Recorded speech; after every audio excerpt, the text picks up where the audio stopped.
So it has been ages. I can only blame school and general sort of craziness. I did not read much in August. I read the 2 summer reads that I had to read. Oh, I've got some interesting hair things going on. This is what we call a cowlick, or at least a stubborn piece. I read and finished Life of Pi and by Jan Martel and A Thousand Splendid Suns by Khaled Hosseini, which were the 2 summer reads for the classes that I'm teaching. And I didn't, I'll probably write something on those. I didn't really feel like doing a video, but suffice to say I liked A Thousand Splendid Suns slightly better than Life of Pi, but I'm kind of glad I read them because I don't think I would have ever picked them up on my own.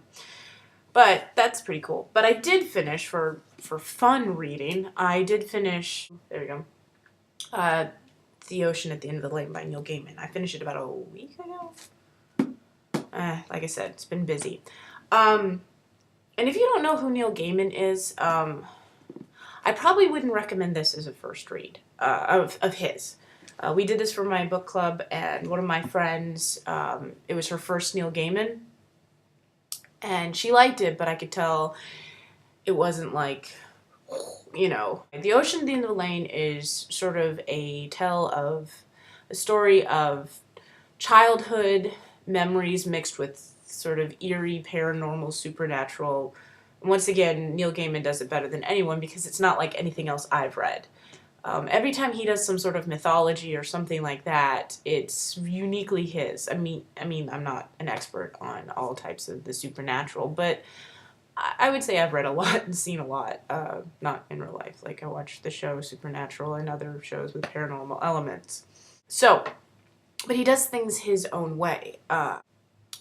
With The Ocean at the End of the Lane, it's been getting a lot of sort of props.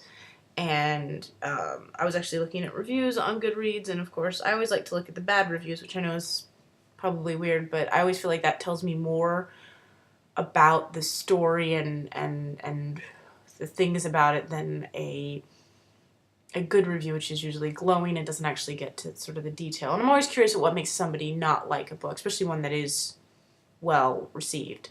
But The Ocean at the End of the Lane is about a narrator coming back home for a funeral. You don't know whose funeral. My friends and I actually discussed that. We think it might be the father's funeral.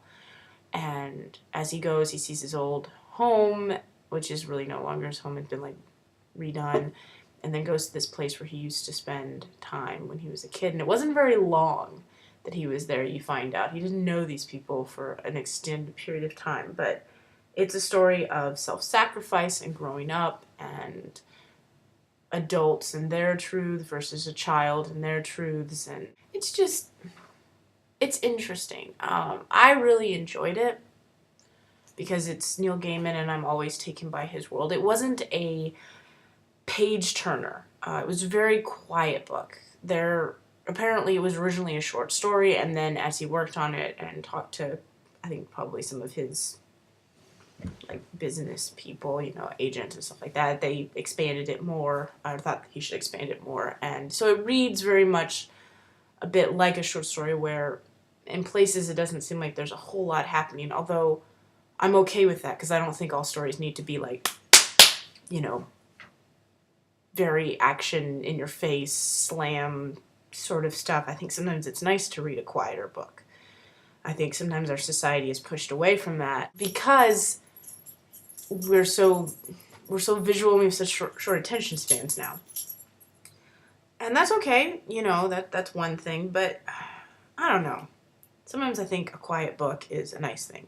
And what struck me about this one as far as things that I liked is that it's very poetic, but it's a simple poetic. I wouldn't put like his prose up against A.S. Byatt, who wrote Possession, which is a book I still haven't gotten through because the language is so dense and rich, and it's beautiful, absolutely beautiful, but it's really, really rich.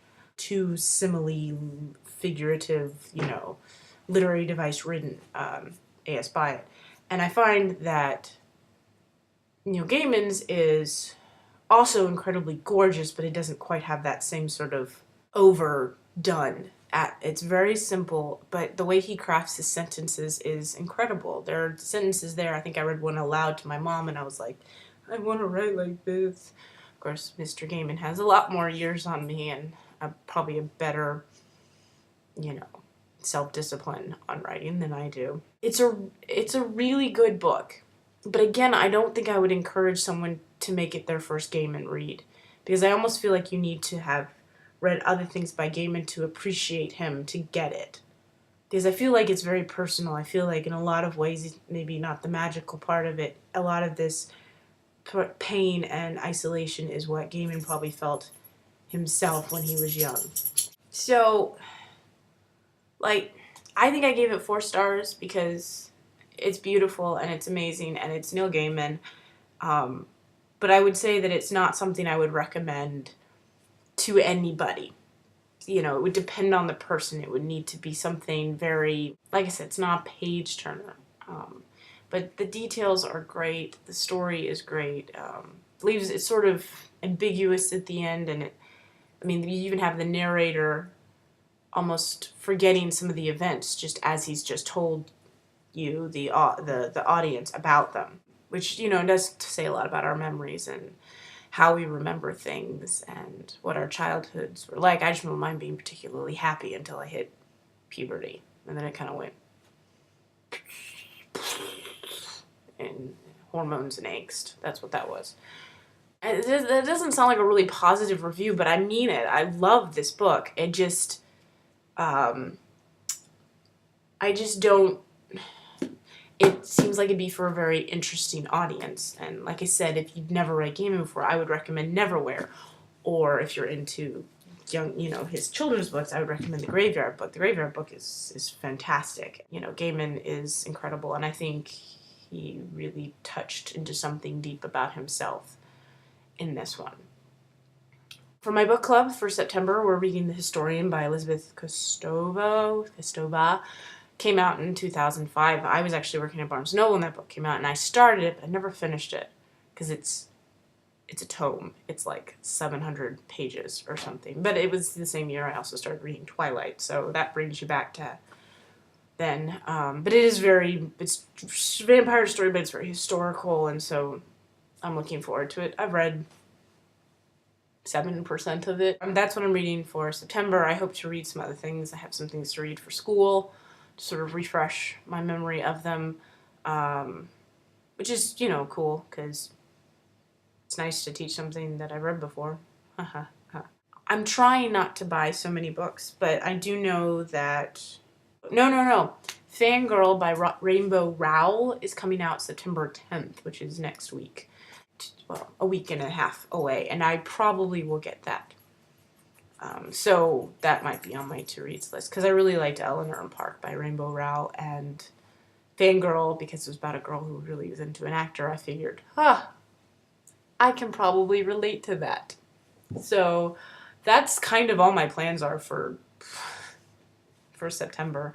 Sorry it's not more exciting. I'm not even up on my blog. Things have just been a little crazy. Yeah, if you like my video, subscribe to my channel. I promise I'll start making it a little more interesting, and I'll do stuff. I don't know what I'll do. You know, there's always the dog. I still need a better background. You see my calendar? It's my Flyers calendar. It needs to be switched to September because today is September 2nd. Oh my gosh, it's September. We are now in the fall, and there's so many books coming out soon. Like I said, Rainbow Rowell's Fangirl, and then in October, I think, is the new Cora Carmack called Finding It. And then in November is the next Katie McGarry, Crash Into You. Plus, I think Gail Forman's Just 1 Year. And then November has Thor, The Dark World coming out. And Sherlock, I think, is supposed to restart. And 50th anniversary for Doctor Who. And Catching Fire, the movie. Because I've got things to grade. So, yeah, The Ocean at the End of the Lane. Book review. Next time, I will talk about my book, Phase. I will talk about Gil, because I was asked and requested, and I will do that because Gil's very lovely.